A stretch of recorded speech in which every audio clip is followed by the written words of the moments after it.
Hello YouTube family, हे बघा मस्त असं आज एक फ्रीजमध्ये बरेच दिवस झाले बोंबील ठेवले होते. तर म्हटलं आज रविवार आहे, आपण काय करूया, मटन वगैरे चिकन नाही, तर आज आपण हे आहेत बोंबील आहेत, सुके बोंबील. तर ह्याचा आपण आज रस्सा करणार आहे आणि अगदी सविस्तर आपण हे बोंबील बघणार आहे आणि खूप टेस्टी होतो. आणि मी मेमध्ये आणलेले होते हे बोंबील, फ्रीझरमध्ये ठेवले होते आणि किती सुंदर ठेवलेले आहे. तर आता आपण उघडून बघूया की व्यवस्थित आहे की नाही. आणि प्लस हा मसाला आपण घेतोय त्याच्यामध्ये टाकेला, हा माझा स्वतः मी घरी बनवलेला आहे मिक्सरला, तर तोही मी थोडासा टाकणार आहे. तर ह्या पद्धतीने आता हे बघूया काय काय घेतलेलं आहे मी. हे बघा, हे कांदेसुद्धा घेतलेले आहेत. तर आपण त्याच्यासाठी 3 कांदे, कोथिंबीर आणि आता हे सुके बोंबील पण मी तुम्हाला दाखवते. हे बघा, आणि हा मसालासुद्धा घेतलेला आहे. तर आता आपण सुके बोंबीलची परिस्थिती बघूया आतमध्ये कसे आहेत. कारण मेमध्ये आणलेले मी एकदासुद्धा ओपन करून पाहिलं नाही आहे, कारण जसं जसं पावसाळा लागेल तसं तसं ते खायला जरा छान लागतं. तर आता पाऊस तर चालूच होता आज. तर हे बघा, या पद्धतीने आता मेमध्ये आणलेले साफ करून स्वच्छ करून ठेवले होते डबल पिशवीमध्ये, काही मी डब्यात वगैरे ठेवले नाही आहे. तर आता हे बघा मस्त असे खूपच सुंदर झालेले, चांगले राहिलेले आहेत. असे व्यवस्थित आपण ठेवले ना तर छान राहतात. म्हणजे ह्याच्यामध्ये काही नाही, तर आपण असं बाहेर जर डब्यात ठेवले तर त्याच्यामध्ये काळे किडे वगैरे काही ना काहीतरी पडतात. तुम्हाला माहितीच असेल की बाहेर ठेवल्याने काय होतं. तर असं फ्रीझरमध्ये ना निवडून वगैरे ठेवले ना तर तुम्ही आरामात वर्षभर खाऊ शकता हे. तर ह्या पावसाळ्यामध्ये भरून ठेवायचं कारण काय की आपल्याला भाजी आणायला बाहेर जाता येत नाही. तर अशामुळे काय कधी कधी घरातली ही सुकी मच्छी अशी कामाला येते.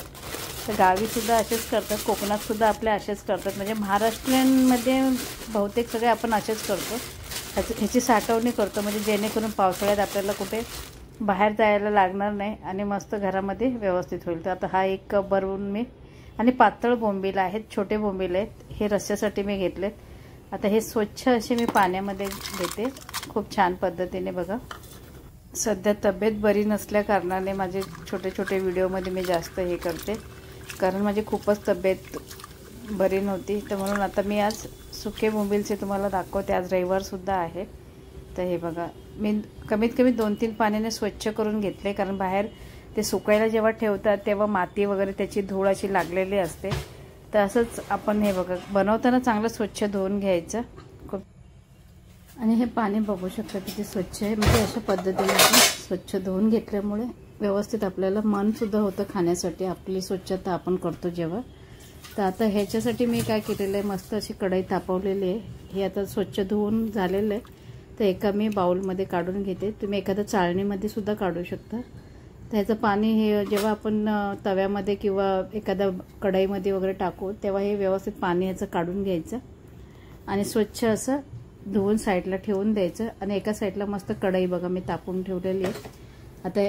आणि कढई चांगली तापून घ्या, कारण कढई तापण्याचं कारण काय की बोंबील जरी आपण टाकले, आता धुतलेले बोंबील आहेत, म्हणजे पटकन असे त्याला चिटकणार नाही. थोडीशी मी हळद टाकते, त्याच्यामुळे काय होतं, हळदीमुळे काय जो बोंबीलला वशाटपणा असतो तो आपल्याला लागणार नाही. व्यवस्थित करायचं, ही माझ्या आईची पद्धत आहे. थोडंसं तेल उडेल म्हणून प्लॅटफॉर्मला आपल्या किचनवर उडेल म्हणून मी जरा झाकण ठेवलं, नाही ठेवलं तरी चालून जातं. तर ह्या पद्धतीने मस्त बघा, गॅस आहे ना एकदम फास्ट ठेवायचा. एकदम असं फास्ट ठेवल्यामुळे काय होईल, पटकन पाणी असं आहे ना त्या म्हणजे बोंबील चिटकणार नाही आपल्या भांड्याला वगैरे. असं चिटकत तर नाही आहे, पण शक्यतो असं कधी कधी काय होतं, बोंबील पण कधी कधी चिटकतात असे 2-3 पाण्याने धुतल्यामुळे. तर ह्या पद्धतीने आपण करायचं आहे सगळं. तर हे बोंबील मी टाकून घेतलेले आहेत आणि आता मस्त याला फास्ट गॅसवर याला पटकन असं परतून घ्यायचं, म्हणजे परतण्यामुळे काय होत चिटकणार नाही आहे ते. आणि तेल जरा जास्ती टाकलं तरी हरकत नाही, कारण त्या उरलेल्या तेलामध्येच आपण कांदा वगैरे टाकणार आहे. तर मस्त असं कलर पण बघू शकता, काही फिल्टर वगैरे आपण वापरलेलं नाही आहे, ओरिजिनल कलर आहे हा. आणि मस्त हे बघा चांगलं परतून घ्यायचं ते. आणि आता तुम्ही असे सुद्धा खाऊ शकता हे बोंबील, खूप छान लागतात. आणि आता काय करायचं, पूर्ण पाणी त्याचं जरासं सोक झाल्यानंतर आहे ना बारीक गॅस करायचं. आता बारीक गॅसवर थोडंसं परतून घ्यायचं, म्हणजे मग त्याला कुरकुरीतपणा चांगला येतो. म्हणजे आता त्याचं पाण्याचा अंश संपलेला आहे. तर आता थोडंसं बारीक गॅस करून तुम्हाला जर खायचं असेल नुसतं असं स्टार्टर म्हणून तोंडी लावायला वगैरे कुठल्या जेवणाबरोबर, तर असं बारीक गॅसवर मग परतून घ्यायचं. पहिलं फास्ट करायचं, नंतर बारीक. हे बोंबीलचे आहे ना, नेहमी तुम्ही लक्षात ठेवा की कसे बोंबील फ्राय केले जातात. म्हणजे आपल्याला नुसते खायचे असले तरी हे असे सुद्धा तुम्ही कोरडे खाऊ शकता कुठल्याही जेवणाबरोबर स्टार्टर म्हणून. तर हे बघा, आता काय करायचं आहे आपल्याला, हे एका भांड्यामध्ये हे पण काढून घ्यायचं आहे आणि चांगले कुरकुरीत असे भाजून घेते बघा मी सगळं व्यवस्थित. आणि आता एका साईडला करून त्याला व्यवस्थित आता परतून झाले की त्याचे बघा पाण्याचे जरा अंश कमी झालेला आहे, फक्त तेल दिसते आपल्याला. तर आता एका साईडला मी घेणार आहे हे बोंबील. ह्या पद्धतीने सगळं चांगले असे शेक बसला पाहिजे चांगला, त्याच्यावर कुरकुरीत होऊन जातो तो. आणि हे बोंबील फ्राय करताना मी सविस्तर दाखवलेलं आहे, म्हणजे त्याच्यामुळे काय होणार आहे की जेणेकरून तुम्हाला व्यवस्थित कळेल तरी की म्हणजे कुठल्या टायमाला कुठले बोंबील कसे फ्राय केले जातात. आणि आता हे बघा थोडं 2 मिनटं असं ठेवलं, थोडंसं त्याचा पाण्याचा अंश अजून कमी झाला, अजून कुरकुरीत करायचं. जेवढं तुम्हाला कुरकुरीत करायचं ते स्लो गॅसवर करा. आता मला काय जेवणात असं थोडंसं मऊ असले तरी चालून जाईल, पण मी पण कुरकुरीत केलेले आहेत, त्यातले थोडेसे आपले खायलासुद्धा आपण घेऊ शकतो. आता हे मी बाउलमध्ये काढून घेते पुन्हा. खूप छान असे आहे ना कुरकुरीत झालेले आहेत, हे मस्त असे झालेले आहेत. तर आता आपण हे सगळे बोंबील एका बाउलमध्ये काढून घेते, मस्तपैकी असे तुम्ही बघू शकता. आणि कुरकुरीत झालेले आहेत, नंतर कुरकुरीत नसते तर चिटकले असते थोडे. जेवढे तुम्ही कढई तवा तापवाल आणि त्याच्यावर बारीक गॅस व्यवस्थित करायचं, करपायला पण नाही पाहिजे, नाही तर करपले तर हे कडूसुद्धा लागतात. ह्याचं हेही वैशिष्ट्य आहे.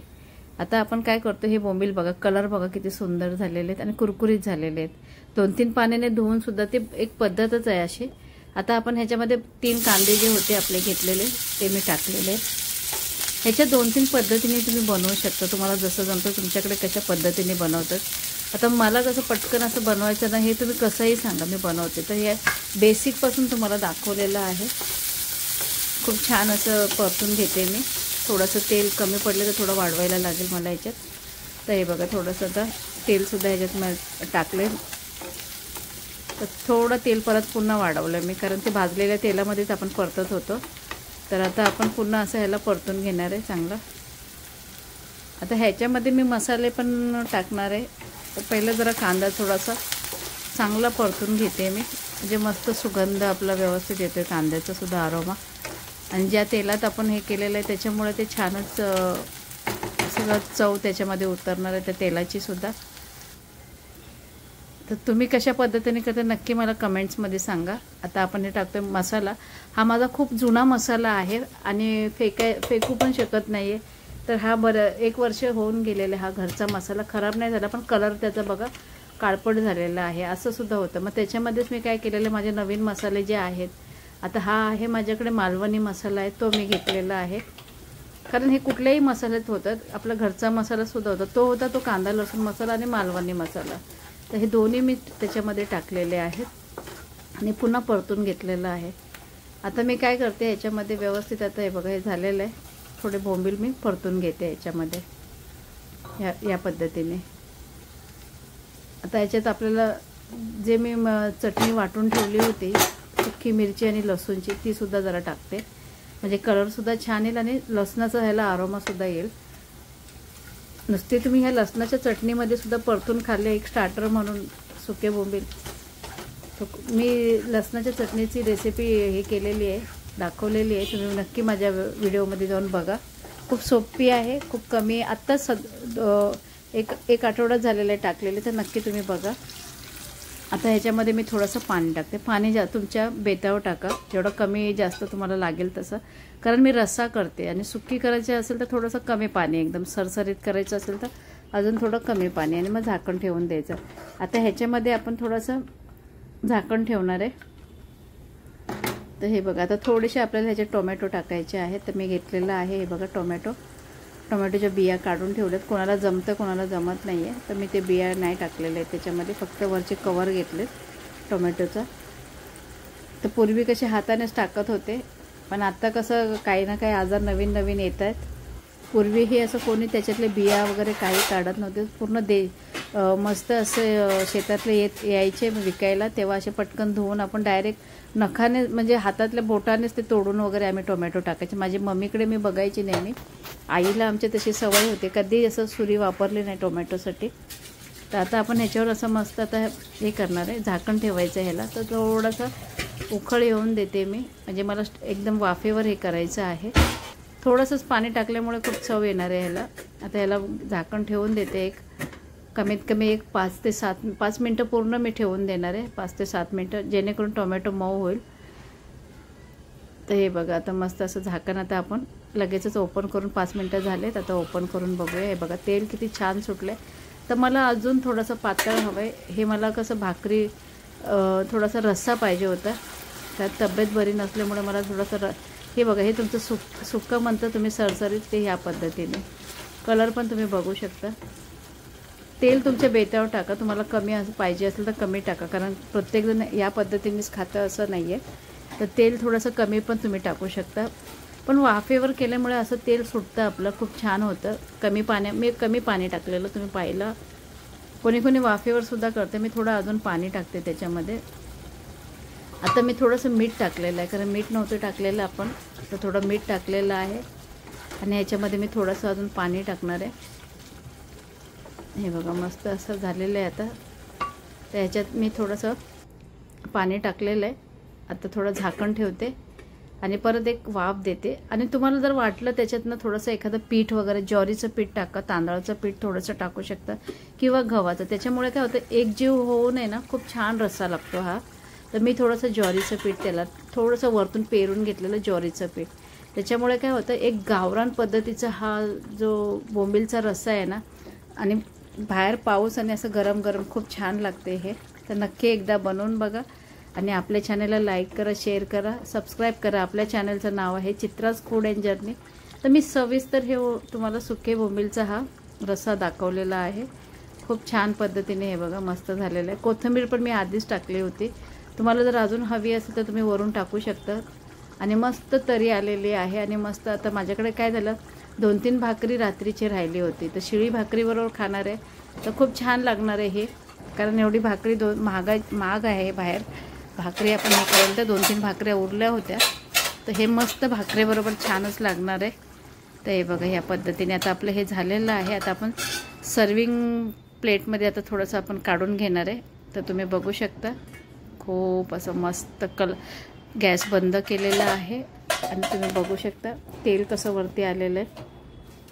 तर अशा पद्धतीने बोंबीलचा रस्सा तुम्ही नक्की एकदा बनवून बघा आणि कमेंट्समध्ये सांगा, कारण हे सविस्तर मी दाखवलेलं आहे, कोणालाही जमेल असं. बोंबीलचं कुठल्या प्रमाणात कसं भाजायचं तेही तुम्हाला सांगितलेलं आहे. आणि तरी तुम्ही बघू शकता, मी पाणी जरी टाकलं तरी घट्टपणा तुम्ही बघू शकता त्याचा. आणि इतकी चविष्ट. आणि मी त्याच्यात खडे मीठ वापरल्यामुळे ना, तुम्ही कधी पण आहे ना नॉनव्हेज बनवताना आहे ना, खडे मीठ वापरून बघा. खडे मीठमुळे एवढं चविष्ट होतात ना रस्सा, खरंच. म्हणजे आपले समुद्री मीठ असल्याने आहे ना, जेवणाची एक लज्जत वेगळी. नेहमी तुम्ही हेही मीठ टाकून बघा आणि खडे मीठ टाकून बघा, खूप फरक पडतो.